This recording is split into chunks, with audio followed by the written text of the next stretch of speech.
yang tanggung jawab ini bukan hanya warga itu, tapi kita warga Nusantara ini.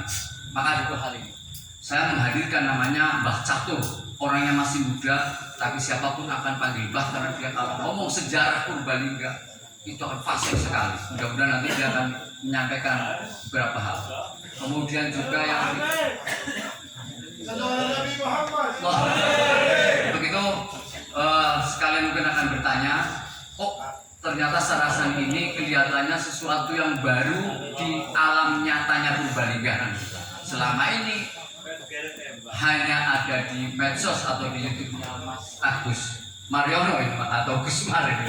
Oke, dari 3 kolom ini saya beri kesempatan 3 penanya. Tapi kayaknya tadi Mas Catur mana Mas Catur? Mbah Catur. Ya, yang pertama saya berikan ke Mbah Catur. Kemudian yang kedua nanti ada Mas Agus Sukoco, bukan Agus Mar. Ya. Kemudian yang ketiga Aldi. Ini 1, 2, 3 sudah. Kemudian yang dari sini 3 juga.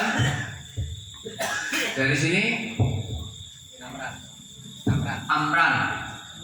Ini kita Purbalinggaan aja ya. Sablak apa adanya, saya nggak panggil dia, nggak panggil Gus ya. Ini semua sedang beriktikat bahwa meluruskan atau melawan yang batil, sehingga kita harus berani. Yang kedua, 1, 2, 1 lagi. Oke, baik, nanti saja dulu. Mas atau Mbah Catur, monggo. Habib Catur. Mana Beb? Sini Beb. Ini Habib Pesek ini ternyata.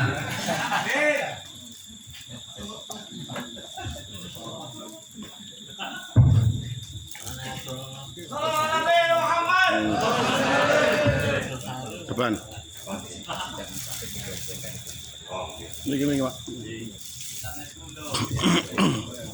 Assalamualaikum warahmatullahi wabarakatuh.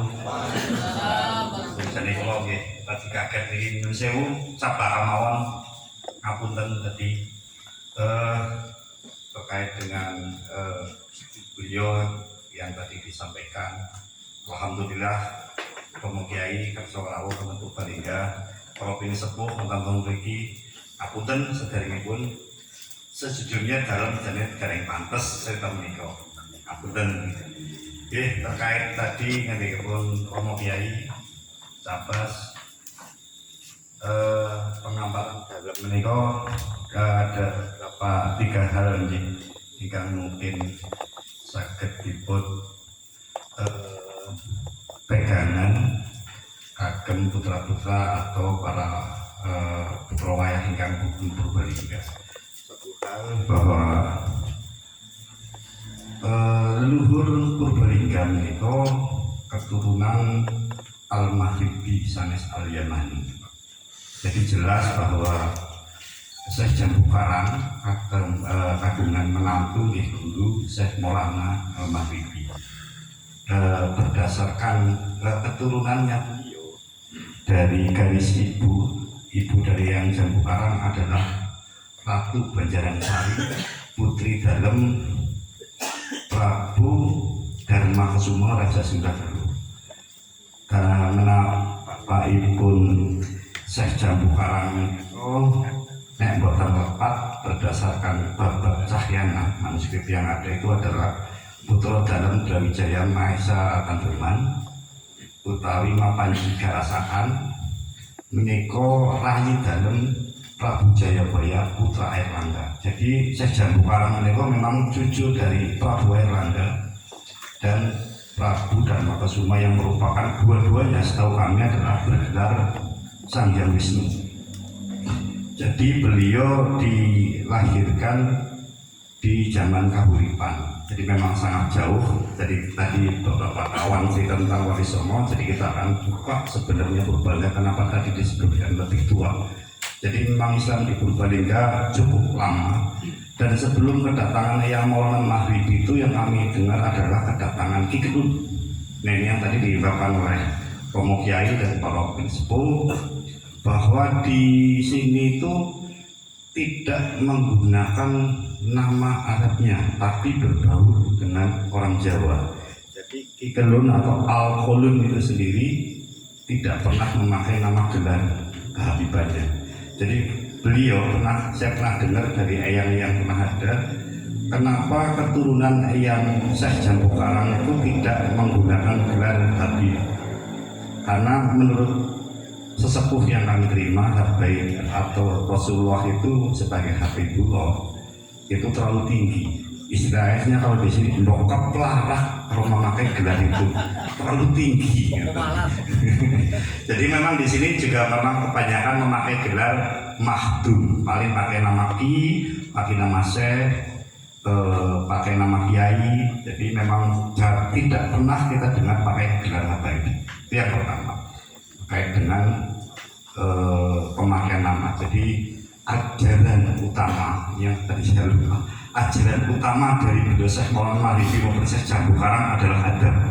Jadi di sini sepintar apapun orang, setinggi apapun ilmunya, kalau tidak beradab, ngapunten atas kaum yang kurang beradab, itu memang nyuwun sewune tidak lulus. Jadi beberapa kali dalam pembentukan majelis Sahyana itu kenapa anak tertua tidak mesti menjadi ketua majelis, itu karena adab dan baru ilmunya. Saya contohkan ketika ketua majelis Sahyana itu Syekh Mahdum Wali Perkosa. Kenapa bukan Syekh Mahdum Torres kakaknya? Karena yang lolos uji adalah Syekh Mahdum Wali Perkosa. Jadi di sini tidak mengenal turunan, tidak mengenal senioritas, tapi berdasarkan adab dan ilmunya. Ini yang penting. Jadi sangat mengherankan bila saat ini yang kami dengar Romo Kiai Ngendika dan melihat berita-berita di media sosial bahwa trah turunan gelar itu menjadi patokan. Itu sangat berlawanan dengan budaya yang leluhur yang diturunkan kepada kita orang Purbalingga. Yang kedua terkait dengan nama. Setahu kami, nama di sini itu kebanyakan memakai nama Jawa. Jadi salah satu mungkin santri yang cukup terkenal adalah menantu Syekh Mahdum Wali Perkosa. Mungkin suatu saat akan dibuka bagaimana kiprah Syekh Mahdum Wali Perkosa membangun Demak Bintara sampai muncul kekancingan dari Raden Patah. Salah satu contohnya adalah Kiai Kenomo. Mungkin di wilayah Patah Mataram, di wilayah Gerobogan, Kiai Kenomo itu sangat terkenal. Karena beliau adalah guru dari Kebo Kenomo, guru dari Ki Ageng Sewo, tapi beliau tidak pernah memakai nama gelar Al-Qolud. Dan beliau ketika dikubur di sini pakai nama Jawa. Tidak ada yang tahu bahwa beliau adalah Kiai Kenomo, guru dari Kebo Kenomo. Ini yang mungkin berkaitan tadi fenomena yang terjadi. Ini salah satu ikon leluhur kita yang harus kita jaga. Mbok tahu-tahu nanti dibahlawikan karena memakai nama Jawa di sini. Ngapunten ya. Jadi memang itulah budaya kita sebentar lalu. Dari itu semua yang saya cermati adalah fenomena. Ini perkembangan terbaru menurut kami karena informasi di media sosial terbaru. Tapi pengamatan kami, inti dari semua itu adalah pemutusan hubungan kejiwaan kita semua dengan leluhur kita. Kalau dulu kita diputus leluhur kita itu dengan diharamkan untuk ziarah kubur, kalau sekarang kita diputus dengan dibelokkan. Ini yang paling berbahaya. Ketika suatu bangsa itu sudah terputus dengan leluhurnya dan terputus dengan sejarahnya dan tidak tahu jati dirinya, saya pastikan berdasarkan pengalaman-pengalaman bangsa lain, tidak sampai 4 generasi bangsa kita akan jatuh. Mungkin sementara sepintas seperti itu, barangkali ada segala tambahan-tambahan lain dari kawan-kawan. Saya hanya pada item-item yang utamanya saja, belum mengingat waktu yang sudah cukup larut. Demikian, ngapunten bila ada salah kata saya. Assalamualaikum warahmatullahi wabarakatuh. Tangan buat Mas Catur atau Mas Catur. Nanti perlu didatangi nih, perlu dikaji kembali. Kemudian yang kedua, ini masih muda juga tapi orang Purbalingga menganggapnya budayawan. Namanya Mas Agus Sukoco. Ini yang sudah sering keliling ke sekolah-sekolah di bawah bupati, Pak. Bupati sekolah itu sekolahnya sama Mas Agus ternyata. Emang Mas Agus?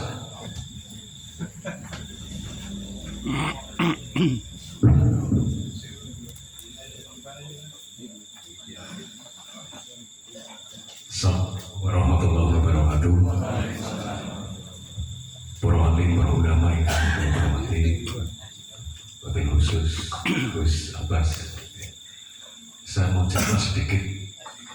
Ini pertama saya berjumpa dengan beliau. Saya tidak tahu ada kenangan yang tiba-tiba muncul ketika saya masih SD tahun 80-an. Abah Gus Abbas Kiai Haji Fuad Hasim itu sering di desa saya.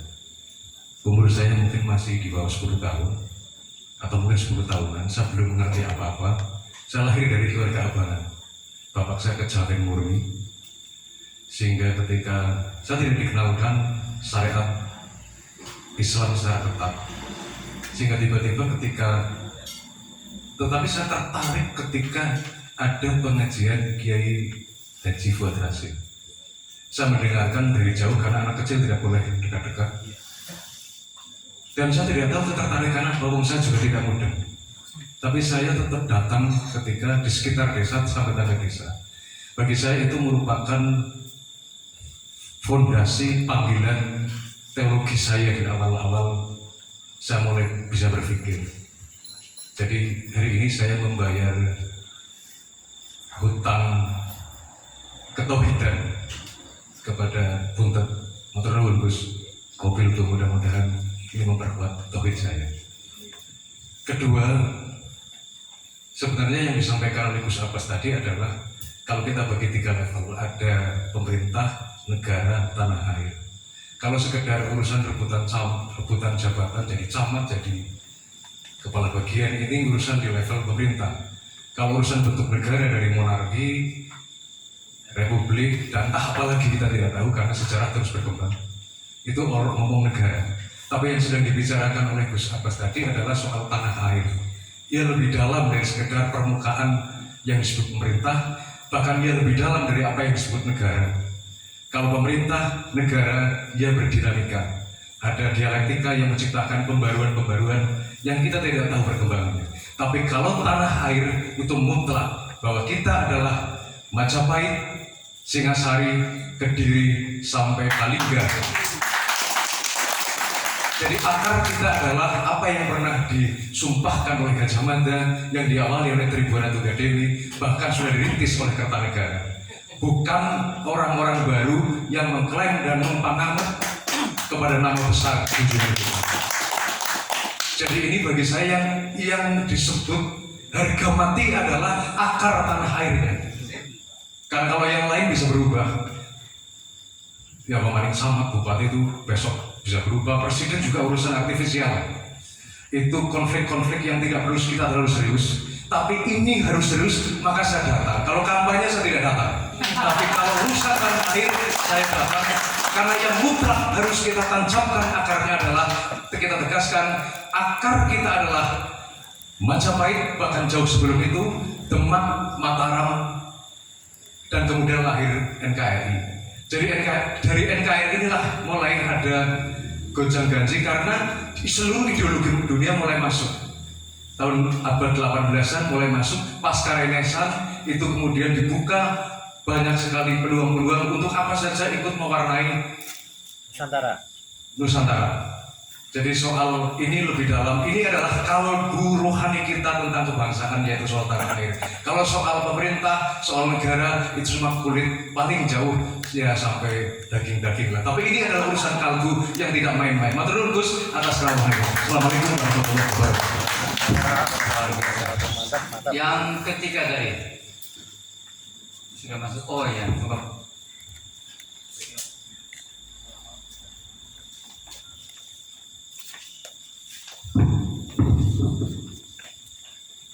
Assalamualaikum warahmatullahi wabarakatuh.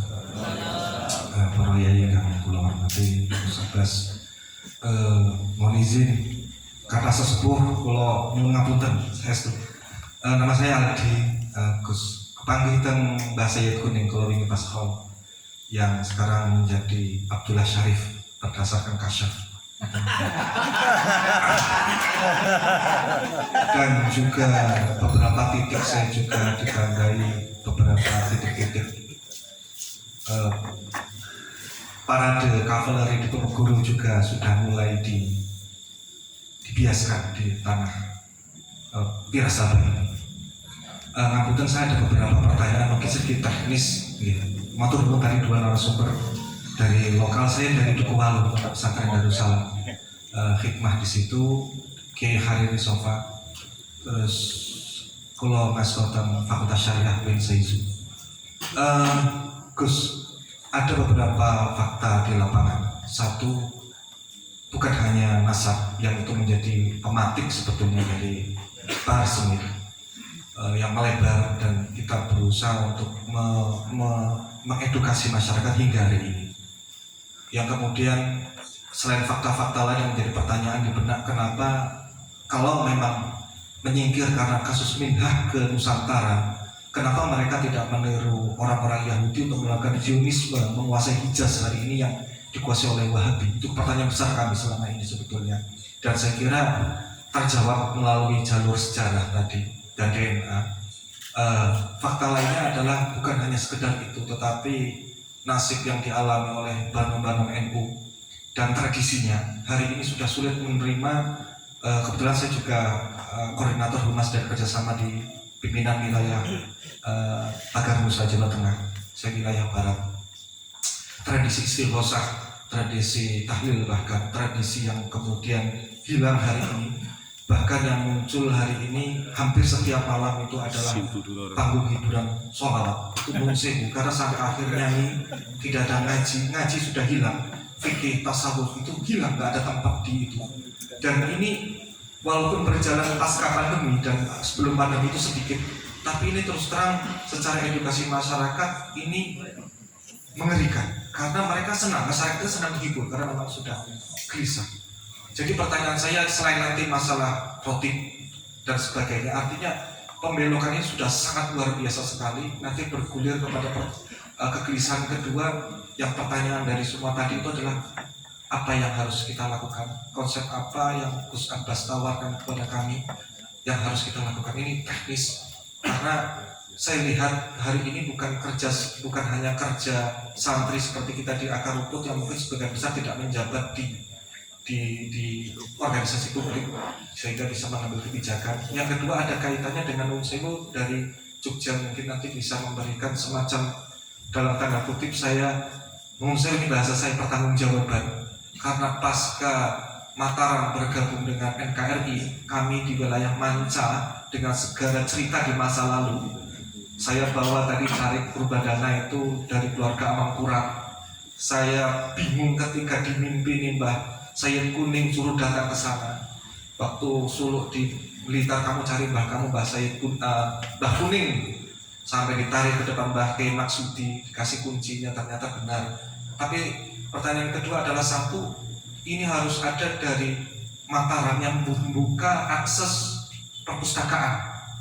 Satu, membuka perpustakaan sebetulnya seperti Mbah Tunggul Bulung, Mbah Tunggul Manik, kemudian Mbah Sayyid Kuning. Oke lah, era Mataram itu siapa yang tersebar di sini? Ini harus masuk ke jurnal-jurnal ilmiah. Dan kegelisahan tadi itu bukan hanya terjadi di sini. Kami ketika mendengar Pak Alwi ternyata terputus mengkotek, kemudian beberapa amliah juga digeser, bahkan kebanggaan kami Mbah Malik bin Ilyas bin Yahya.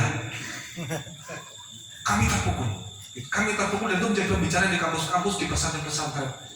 Mungkin belum waktunya karena kami masih shock gitu, masih shock dan sedikit sudah mulai melacak dan mulai menulis dengan caranya sendiri.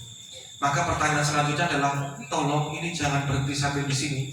Dari pihak Jogja atau siapapun mangkut, atau bahkan teman-teman di Pahlawan itu membuka secara open source, membuka akses perpustakaan selebar-lebarnya. Nanti mohon tanggapan agar wilayah Manca ini wilayah sangat militan, dan orang-orang Wirasabar, orang-orang Keleng itu gak pernah mengecewakan sampai kapanpun. Jadi sebagaimana bahasanya Mas Catur tadi, ini titik balik, mohon dibuka dan ini kerja kita semua. Saya yakin terakhir sampai pemilu nanti ini selesai, saya harap, karena memang banyak sekali stigma yang tidak baik karena ya pandangan-pandangan begitu dan kecurigaan, saya yakin akan memunculkan kulminasinya setelah pemilu. Mohon tanggapan dan ngapunten sangat teman-teman sesepuh pilih saya salah, karena sebenarnya banyak yang ingin saya ungkapkan, tetapi ada beberapa tadi itu yang mungkin bisa ditanggapi oleh Nuwun Sewu, bukan hanya dari Gus Abbas tetapi juga dari wilayah kota Praja sehingga. Jadi apa yang harus kami lakukan, dan dengan konstelasi seperti hari ini tetap menjaga jangan sampai sesama bangsa kita saling baku hantam. Matur nuwun. Assalamualaikum warahmatullahi wabarakatuh.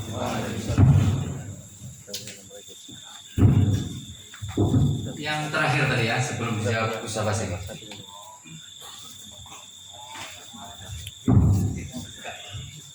Bismillahirrahmanirrahim. Assalamualaikum warahmatullahi wabarakatuh. Matan panjenengan para masayih, para kiai, para ulama, langsung kemawon niki kula badhe tampil dumateng panjenenganipun Gus.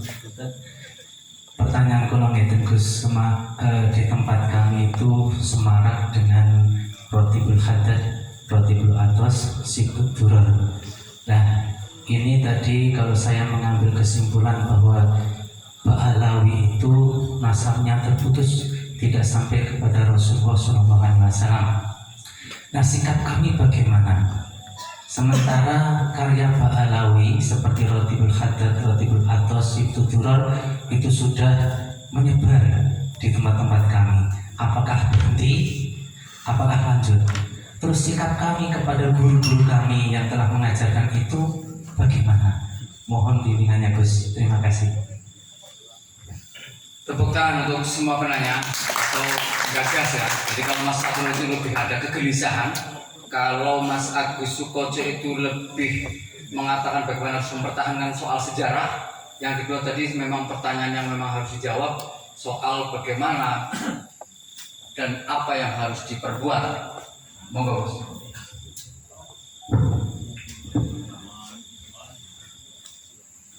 Assalamualaikum warahmatullahi wabarakatuh. Memang saya dulu pernah ziarah ke Mbah Jambu Karang dan Mbah Wali Perkoso. Saya pernah ziarah dan saya juga kaget. Mbah Wali Perkoso ini katanya itu sezaman dengan zaman Sunan Kalijaga ya. Kemudian Mbah Jambu Karang ini termasuk kakek-kakeknya Mbah Wali Perkoso. Kalau Mbah Wali Perkoso abad ke-15, abad ke-14, saya pernah menghitung.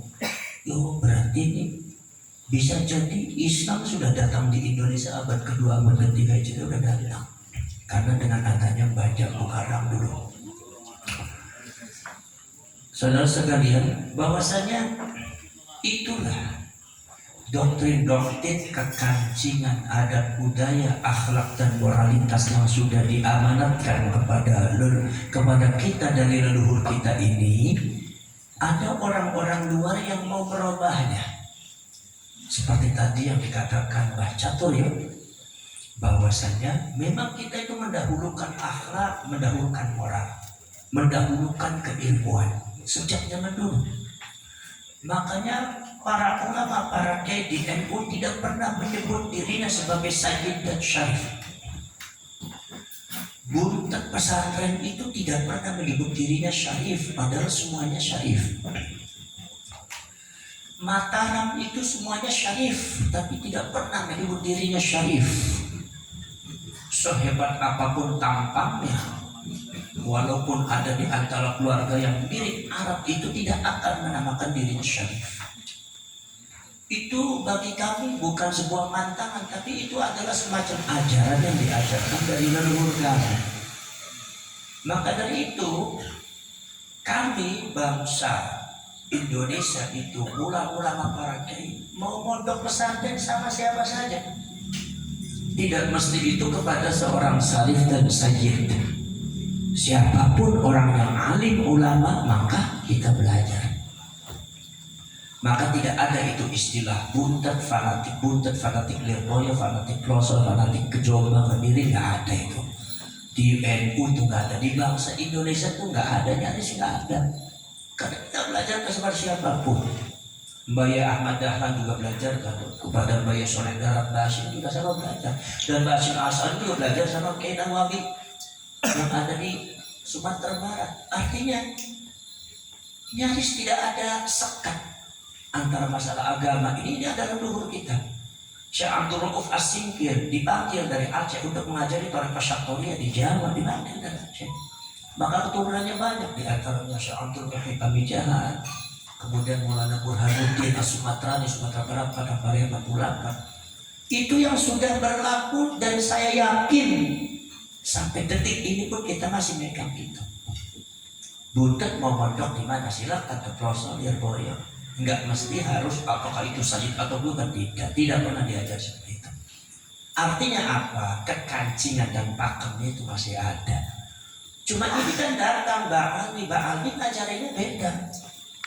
Ras kesukuannya sangat luar biasa. Kenapa? Kalian harus tahu bahwasanya itu adalah karakter daripada Yahudi.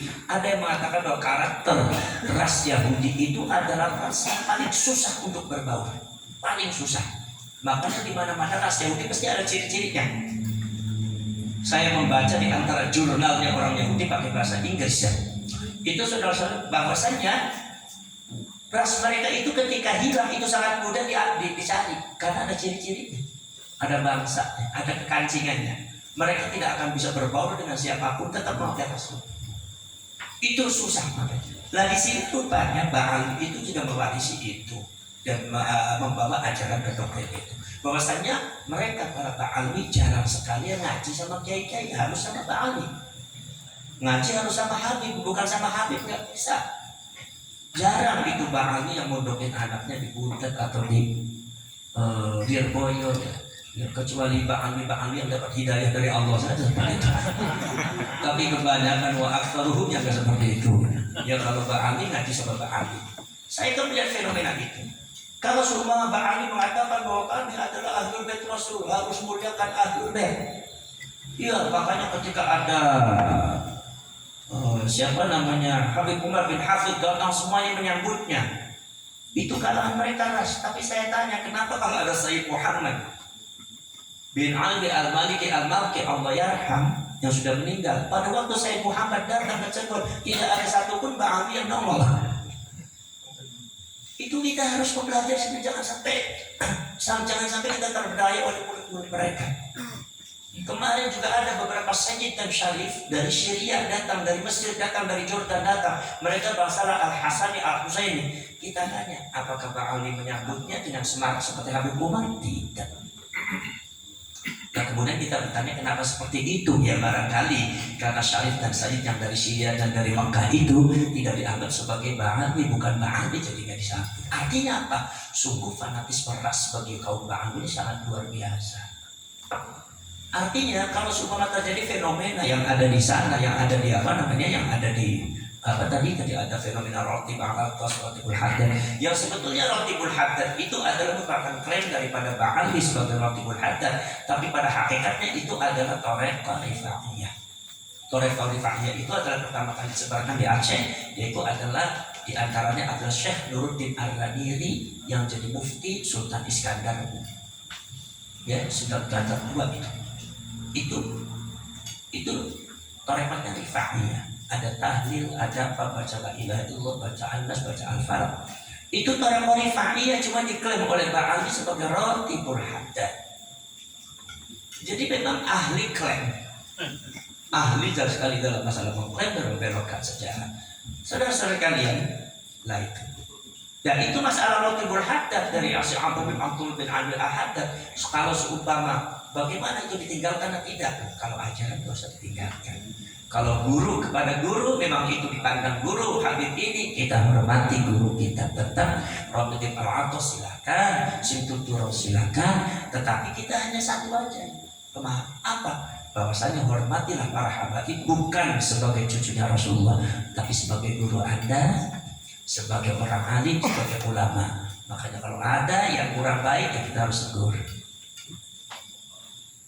Ini namanya jalan wasatiyah, bukan ekstrim. Berarti di sini menunjukkan bahwa kita bangsa Indonesia tidak niat memusuhi habaib, tapi meluruskan, mendudukkan Habib pada porsi.